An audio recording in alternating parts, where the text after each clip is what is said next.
하나님이 가라사대 내가 너와 함께 하리라. God said, I will be you. 창세기 46장 1절로 4절 말씀입니다. 이스라엘이 모든 소유를 이끌고 떠나 브엘세바에 이르러 그의 아버지 이삭의 하나님께 희생 제사를 드리니 그 밤에 하나님이 이상 중에 이스라엘에게 나타나 이르시되 야곱아 야곱아 하시는지라. 야곱이 이르시되 내가 여기 있나이다 하매 하나님이 이르시되 나는 하나님이라. 내 아버지의 하나님이니 애굽으로 내려가기를 두려워하지 말라. 내가 거기서 너로 큰 민족을 이루게 하리라. 내가 너와 함께 애굽으로 내려가겠고 반드시 너를 인도하여 다시 올라올 것이며 요셉이 그의 손으로 내 눈을 감기리라 하셨더라. 아멘. 대부분의 사람들은 변화를 두려워합니다. 그저 편한 생활에 익숙해서 거기서 안주하려고 합니다. 그러다 보니까 삶이 뚜렷한 목표도 없고 삶이 나태해지는 것입니다. 예수님을 믿는 우리는 주님 안에서 날마다 새로워지고 또 새로워지고 또 새로워져야 합니다. 새롭게 변하지 않으면 우리는 쇠퇴하고 있다는 것을 잊지 말아야 합니다. 코로나 온라인으로 모든 것을 바꿔놨습니다. 온라인 교육이 시작되고 재택근무가 시작되었습니다. 옛날에는 상상하지도 못한 일들입니다. 한국에 갈 일이 있어서 가게 되면 요즘 공항 근처에서 2주간 격리되어 검사를 받아야 한다고 그럽니다. 우리는 이렇게 새로워지는 현실 속에서 어떻게 주님이 기뻐하시는 삶을 살까? 꿈과 희망을 가지고 내일을 향해 달려가는 믿음의 사람들이 되어야 할 것입니다. 만일 100살 넘은 노인에게 평생 편하게 살고 있던 것을 떠나서 낯설고 물서른 저 애국 땅에 가서 살라고 하면 선뜻 결정하고 떠나기가 힘들 것입니다. 그런데 약 4000년 전에 130세가 된 노년의 야곱에게 이 같은 상황이 벌어지게 되었어요. 죽은 줄만 알았던 아들 요셉이 살아있고 애굽의 총리가 되어 그를 애굽으로 초청한 것입니다. 오늘 이와 같은 초청을 받은 야곱이 어떻게 행했는가? 그의 신앙의 모습을 살펴보면서 함께 은혜를 나누기를 원합니다. 첫째로 주님의 인도하심을 따르다. 우리는 범사에 주님의 인도하심을 따라야 합니다. 우리들의 생활과 계획대로 살아가면 우리는 늘 실수하고 넘어지고 좌절할 수밖에 없지만은 주님의 인도하심을 따라 살면 반드시 모든 것이 합력하여 선을 이루고 좋은 일이 다가오게 되는 것입니다. 야곱은 오래전에 자기가 사랑하는 아들 요셉이 죽은 줄 알았습니다. 그런데 죽은 줄 알았던 요셉이 살아있을 뿐 아니라 당대 최대 강국인 애굽의 총리가 되었다는 이야기를 아들들에게 듣고 어리둥절했어요. 창세기 45장 26절에 요셉이 지금까지 살아있어 애굽 땅 총리가 되었더이다. 야곱이 그들의 말을 믿지 못하고 어리둥절하더니 그런데 총리가 된 요셉이 아버지를 모셔오려고 화려한 수레를 보냈는데 그 수레를 보고서야 그 사실이 믿겨지고 너무 기뻐가지고 기온이 소생하게 되었다고 성경은 밝히 말하고 있습니다. 창세기 45장 27절에 그들의 아버지 야곱은 요셉이 자기를 태우려고 보낸 수레를 보고서야 기운이 소생한지라 그랬습니다. 22년 전에 죽은 줄 알았던 요셉이 살아있을 뿐 아니라 애굽의 총리가 되었다는 말을 듣고 너무 기뻐서 하나님께 감사드리고 모든 집을 정리해서 다 싸가지고 온 가족과 함께 애굽의 이민길에 나서게 됩니다. 그런데 그냥 애굽을 향해서 쭉 간 것이 아니라 먼저 브엘세바에 이르러서 하나님께 예배를 드립니다. 창세기 46장 1절에 이스라엘이 모든 소유를 이끌고 떠나 브엘세바에 이르러 그의 아버지 이삭의 하나님께 희생제사를 드리니, 먼 길을 떠나면서 먼저 하나님 앞에 예배를 드린 것입니다. 우리의 일생이 예배 중심의 일생이 되어야 합니다. 예배에 힘쓰는 자가 하나님의 예비하신 복을 받는 것입니다. 우리 삶이 예배 중심의 삶이 될 때에 주님의 은혜가 넘쳐나고 예배 중심의 삶이 될 때에 하나님의 인도하심을 따라 살아가는 삶을 살아갈 수가 있습니다. 예배를 소홀히 하면 그 신앙의 모습도 약해집니다. 예배를 소홀히 하면 여러 가지 환난과 시련이 다가올 때 자꾸 상처받고 흔들리게 됩니다. 그러므로 철저히 우리는 예배의 중심의 삶을 살아야 합니다. 지금 코로나 온라인으로 하는 어쩔 수 없는 상황을 통과하지만은 어디서 예배를 드리든지 우리의 삶이 하나님 앞에 예배드리는 삶이 되어야 돼요. 그런데 이 예배의 중심이 예수님의 십자가에 있습니다. 오늘 성경에 보니까 희생제사를 드렸다고 말씀하는데, 희생제사는 짐승의 피를 흘려 하나님께 드리는 속죄제사입니다. 모든 예배는 예수 그리스도의 십자가 보혈의 능력이 나타나야 합니다. 늘 예수 그리스도의 십자가 보혈로 죄사함 받고 성령으로 충만함 받는 여러분 되시기를 바랍니다. 예수님의 보혈의 능력이 우리의 삶 가운데 강물처럼 흘러넘쳐야 합니다.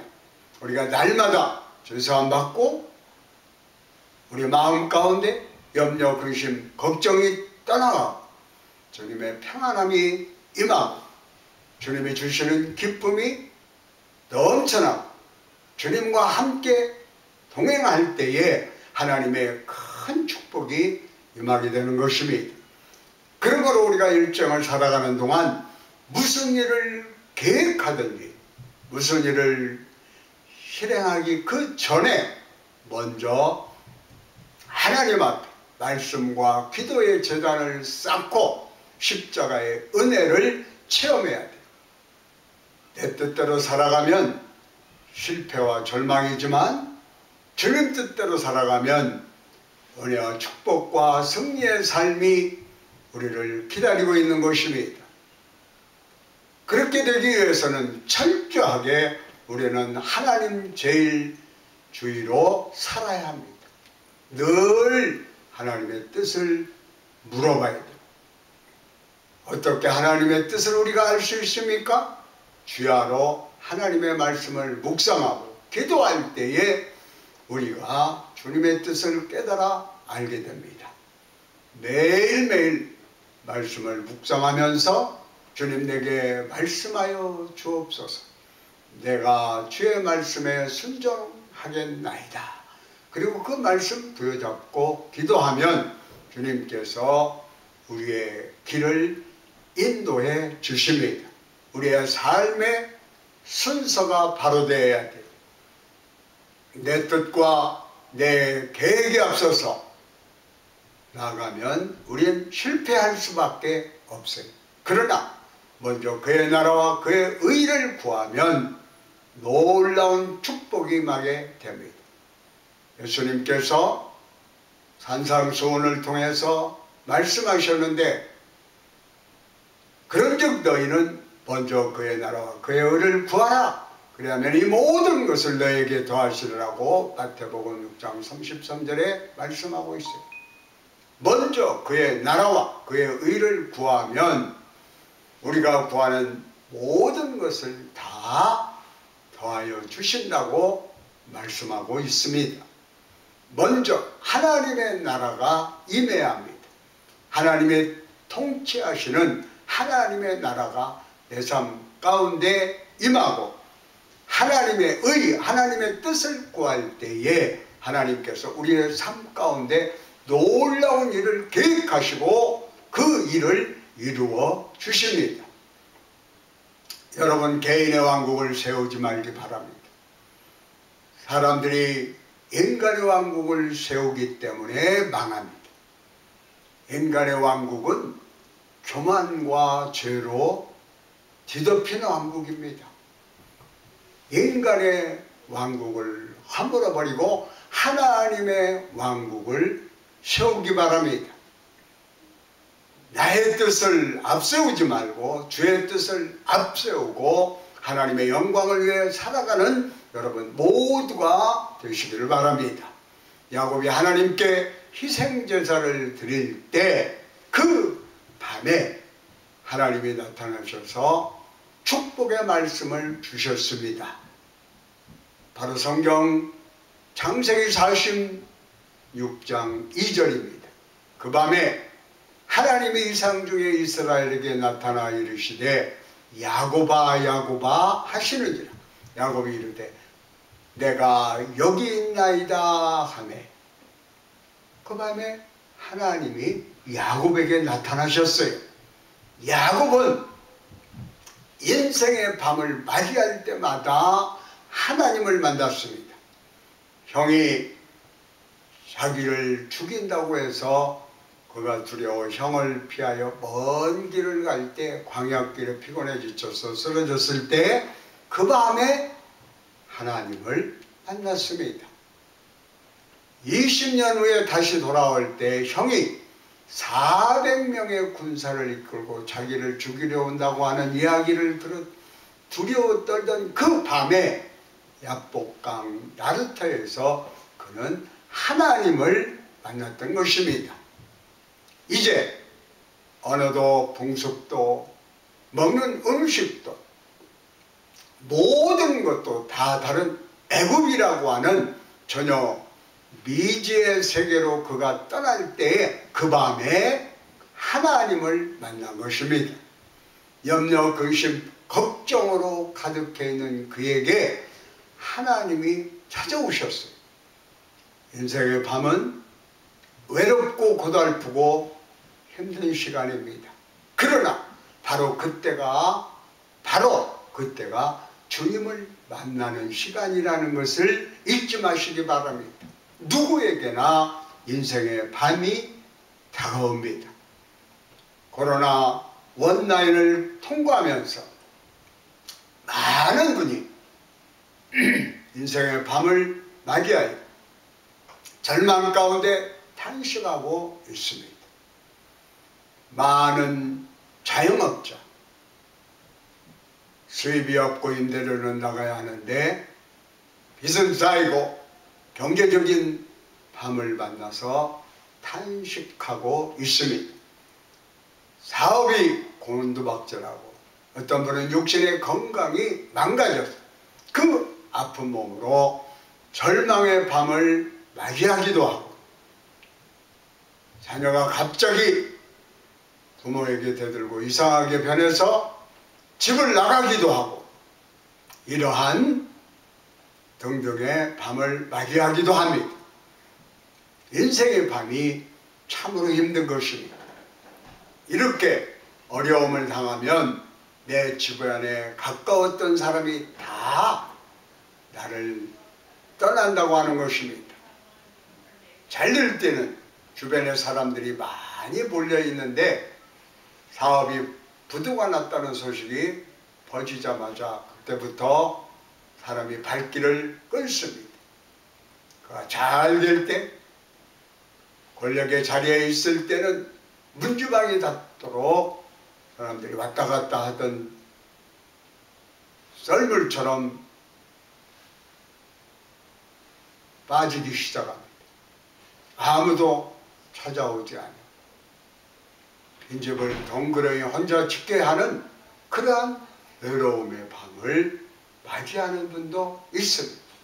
그러나 그 밤이 끝이 아닙니다. 그 밤에 주님이 찾아오시고 우리를 만나주시는 것입니다. 우리 인생의 마지막은 하나님의 시작입니다. 그러므로 인생의 밤에 우리가 주님께 부르짖어야 합니다. 기도하고 또 부르짖어야 합니다. 시편 130편 1절 2절에 야훼여 내가 깊은 속에서 주께 부르짖었나이다. 주여 내 소리를 들으시며 나의 부르짖는 소리에 귀를 기울이소서. 인생의 밤에 예수님을 만나시기 바랍니다. 하나님을 만나시기를 바랍니다. 인생의 밤에 주님을 만나시기 바랍니다. 부르짖고 또 부르짖고 또 부르짖으면 반드시 여러분을 만나주십니다. 주님이 여러분을 만나주시고 말씀하십니다. 두려워하지 말라. 그래서 두 번째로는 두려워하지 말라입니다. 우리가 기억해야 할 말씀은 야곱에게 하나님이 축복의 말씀으로 주신 두려워하지 말라는 것입니다. 130세에 평생 살던 고향을 떠나 언어도 풍습도 모든 것이 다른 그러한 애굽으로 가는데 마음이 얼마나 걱정이 많겠습니까? 또 두려움이 왔겠습니까? 그런데 주님이 말씀하셨어요. 애굽으로 내려가기를 두려워 말라. 두려워하지 말라. 두려워하지 말라. 창세기 46장 3절입니다. 하나님이 이르시되 나는 하나님이라. 내 아버지의 하나님이니 애굽으로 내려가기를 두려워하지 말라. 내가 거기서 너로 큰 민족을 이루게 하리라. 아멘 할렐루야. 두려워하지 말라. 왜 내 마음에 두려움이 다가옵니까? 내가 나의 처한 상황을 돌아보면 두려워할 수밖에 없어요. 가게문을 닫아야 하는 절망적인 상황 속에서 이제 어떻게 사나 두려움이 들어올 수밖에 없습니다. 생활이 어렵고 가정에 문제가 생기고 자녀와 관계가 엉클어지고 몸이 아프고 할 때 그 절망적인 상황을 보면 두려워할 수밖에 없습니다. 내가 처한 상황을 바라보고 상처 입은 나를 바라보는 한은 두려움이 내 삶 속에 뿌리내릴 수밖에 없습니다. 그렇기 때문에 나 자신을 바라보지 말고 문제를 바라보지 말고 문제의 해결자 되시는 주님을 바라봐야 됩니다. 주님을 바라봐야 됩니다. 하나님께 대한 확고한 믿음을 가진 사람들은 두려워하지 않아요. 왜? 하나님이 책임져 주시기 때문에.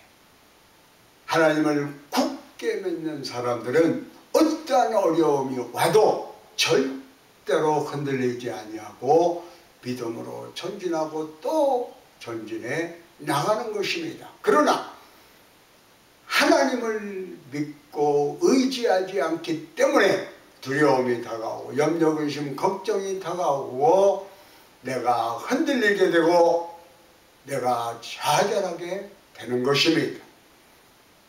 두려워하는 사람은 아무것도 할 수가 없어요. 여러분 두려워한다고 무엇이 달라집니까?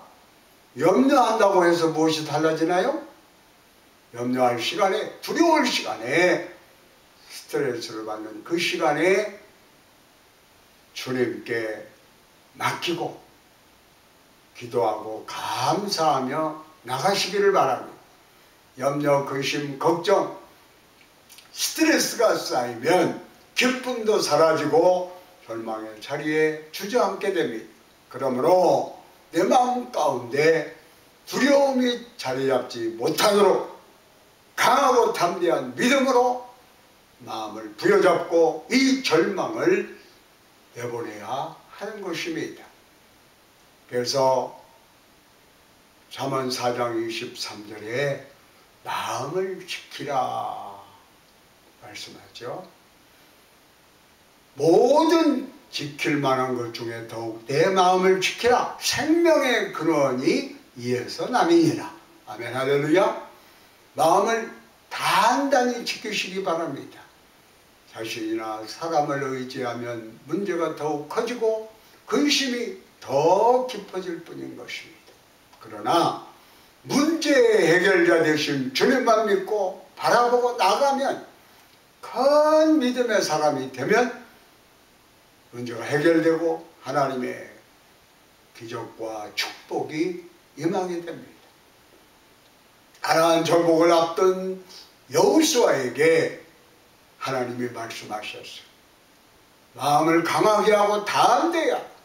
강하게 하고 담대하라. 강하고 담대하라. 여호수아서 1장 1절로 9절에 보면 3번이나 강조해서 마음을 강하게 하고 담대하라. 강하게 하고 담대하라. 강하고 담대하라고 말씀합니다. 7절입니다. 내가 내게 명령한 것이 아니냐. 강하고 담대하라. 두려워하지 말라. 놀라지 말라. 내가 어디로 가든지 내 하나님 야훼가 너와 함께 하느니라 하시니라. 하나님께서 모든 일을 이루시는 것입니다. 그러기에 마음을 강하게 하고 담대하게 하시다. 마음을 강하게 하고 담대하게 하시기를 주님께서 말씀하셨어요. 두려워하지 말라. 두려워하지 말라. 염려하지 말라. 염려하지 말라. 그리고 걱정하지 말라. 또 야곱에게 축복의 말씀을 주십니다. 내가 거기서 너로 큰 민족을 이루게 하리라. 지금 너의 가족들이 떠나지만 장차 내가 너의 가족을 통해서 큰 민족을 이룰 것이다. 여러분이 지금 손에는 잡히는 건 없고 눈에는 보이는 것, 귀에는 들리는 것 없고 아픈 칠흑같이 어렵다고 할지라도 두려워하지 아니하고 약속의 말씀을 굳게 부여잡고 믿음으로 전진해 나가면 반드시 놀라운 일이, 위대한 일이 여러분 앞에 펼쳐지게 됩니다. 아멘. 기적이 필요하면 기적의 하나님께서 기적을 나타내 아멘. 주십니다. 하나님이 우리를 그렇게 위대한 사람으로, 믿음의 사람으로, 기적의 사람으로 바꿔 주시는 것입니다. 아멘. 이와 같은 믿음으로 살기를 원하는 우리에게 주시는 권면의 말씀은 내가, 하나님이 너와 함께 하리라 라고 하는 말씀입니다. 그리고 세 번째로는 내가 너와 함께 하리라. 아멘. 야곱에게 주신 말씀입니다. 내가 너와 함께 하리라. 이 축복의 말씀을 기억하시기 바랍니다. 내가 너와 함께 하리라. 내가 너와 함께 하리라. 두 개다. 창세기 46장 4절에 내가 너와 함께 애굽으로 내려가겠고 반드시 너를 인도하여 다시 올라올 것이며 아멘. 요셉이 그의 손으로 내 눈을 감기리라 하셨더라. 아멘. 그가 형을 속이고 장자권의 축복을 받은 다음 형의 미움을 받아서 멀리 여삼천에 있는 바단 아람으로 갈 때에 그때도 동일한 말씀을 주셨습니다. 창세기 28장 15절에 내가 너와 함께 있어 내가 어디로 가든지 너를 지키며 너를 이끌어 이 땅으로 돌아오게 할지라. 아멘. 내가 내게 허락한 것을 다 이루기까지 너를 떠나지 아니하리라 하신지라. 내가 너와 함께 있어 내가 어디로 가든지 너를 지키며 너를 보호하여 약속한 것을 다 이룰 때까지 너를 떠나지 아니하고 함께하여 이를 이루게 하리라. 아멘. 이 약속의 말씀을 붙잡고 빈손으로 떠난 야곱이 20년 후에 큰 부자가 되어서 거부가 되어서 수많은 가족들을 이끌고 11 자녀와 함께 고향으로 돌아옵니다. 그리고 원수같이 지냈던 형과 화해하게 만들어 주십니다. 이제 애굽으로 데려간 야곱에게 다시 한번 말씀하십니다. 내가 너와 함께하여 너를 떠나지 아니할 것이라. 이 믿음으로 우리가 무장해야 됩니다. 주님은 한평생 우리와 함께 하십니다. 아멘. 한평생 우리와 동행하시며 아멘. 어디를 가든지 함께 하십니다. 아멘. 절대로 우리를 떠나지 아니하십니다. 아멘. 절대로 우리를 떠나지 않아요. 절대로 우리를 떠나지 않습니다. 여러분은 혼자가 아니에요. 주님이 여러분과 함께 계십니다. 아멘. 여러분을 모든 절망에서 건져주십니다. 아멘. 이때 야곱의 나이가 130세입니다. 그런데 이 말씀을 붙잡고 야곱이 애굽에 데려가서 17년을 더 삽니다. 147살까지 그가 장수하며 평안을 누리고 모든 자녀들이 지켜보는 가운데 주님의 부르심을 받고 천국에 갔습니다. 그리고 하나님의 약속대로 그 시신이 고향 땅에 묻힙니다. 그 내용이 창세기 50장 13절에 그를 가나안 땅으로 내어다가 마므레 앞 막벨라 밭 굴에 장사하였으니 이는 아브라함이 헷족속 에브롬에게 밭과 함께 사서 매장지를 삼은 곳이더라. 우리의 일생의 고비를 다 하는 그날까지 주님은 우리와 함께 하시며 절대로 우리를 떠나지 아니하십니다. 아멘. 예수님이 말씀하셨어요. 마태복음 28장 20절입니다. 내가 너희에게 분부한 모든 것을 가르쳐 지키게 하라. 볼지어다 내가 세상 끝날까지 너와 항상 함께 있으리라 하시니라. 세상 끝날까지 너희와 항상 함께 있으리라. 아멘. 언제나 주님과 동행하는 삶을 살아가게 되시기를 바랍니다. 아멘.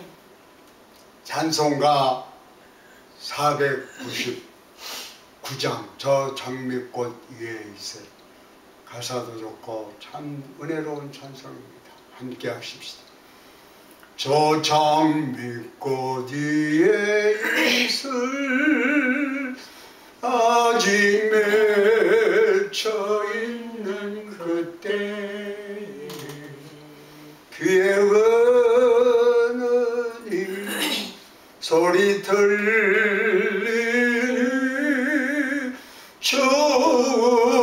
음성 분명하다. 주님 나와 동행을 하면서 나를 친구 삼으셨네.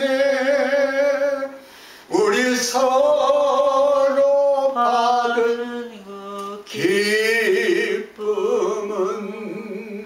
알 사람이 없도다.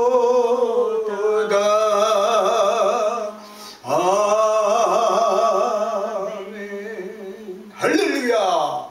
주님이 나와 통행을 하면서 나를 친구 삼으셨네. 그 기쁨은 이 세상 사람 알 수가 없습니다. 아멘. 그 기쁨을 체험한 사람만이 알 수 있어요. 아멘. 한평생 주님과 동행하며 약속의 말씀 꼭 붙잡고 모든 두려움을 물리치고 승리의 삶을 살아가는 여러분 모두가 되시기를 바랍니다. 제가 87년도에 남미 에콰도르에 선교사로 갔습니다. 그때만 해도 외국에 선교사로 간다는 거, 이민 간다는 거 결코 쉬운 결단이 아닙니다. 그런데 조영기 목사님의 세계 선교에 대한 꿈과 열정은 대단하셨습니다. 오늘은 한국을, 내일은 세계를. 아멘. 저도 선교사의 꿈을 가지고 에콰도르에 가기 전에 하나님께 기도를 드렸습니다. 그때 주님께서 남미는 천주교가 많은데 거기 가서 개신교 교회를 지어라 하는 것이었습니다. 그곳에 가서 보니까 교회 건물을 빌려서 예배를 드리는데 1층은 일반부, 지하실 1층은 학생부, 그렇게 예배를 드려요. 근데 어쩌다가 비가 한 번에 많이 오면 지하실에 물이 차게 됩니다. 그래서 그때부터 본격적으로 성전을 지어야 되겠다 해서 전 성도인들과 기도하고 실천하게 됩니다. 성전을 건축하는데 하나님이 함께 하셔서 성도님들 한 사람 한 사람을 축복해 주셨어요. 그 무렵에 한국에 하나나 처음 수입하는데 에콰도르에 많은 바야들이 무역하는 분들이 왔어요. 그 중에 우리 교회에 나오는 사람들도 있었습니다. 미국에서 목회하시는 고영일 목사님께서 저희 교회 강사님으로 오셔서 부흥회를 인도해 주셨습니다. 제가 고 목사님께 우리 교회 실정을 얘기하니까 고영일 목사님이 그 교회도 성전 건축 중인데 저희 교회 성전 건축 헌금을 가지고 오셨어요. 이영훈 목사님, 그때 당시에 여의도교회 여의도교회 지금 당회장님이신데 워싱턴 교회 목회 중이었어요. 근데 그 교회하고 고 목사님 교회하고 종종 같이 기도회를 갖고 그런데 거기서 저희 교회 건축 헌금을 모아가지고 오실 때 가지고 오셨더라고요. 놀라운 주의 도우심과 역사하심으로 교회를 건축했습니다. 아주 아담하고 예쁩니다. 1층은 학생부 예배실, 2층은 일반 예배실, 중3층은 유아 예배실. 그리고 헌당식을 하는데 그때 남미 총회장이신 브라질 한성수 목사님, 볼리비아 최규 목사님 오시고 성전 봉헌 및 안수 집사 권사 임직 예배를 드렸습니다. 할렐루야. 모든 게 다 주님의 은혜입니다. 우리가 일생 살아갈 동안 많은 어려움이 다가올 것이, 인생의 밤이 다가올 것이, 그러나 낙심하지 마세요. 절망하지 마세요. 인생의 밤은 희망의 새벽을 맞이하는 새로운 기회가 되는 것입니다. 하나님이 여러분과 함께 하십니다.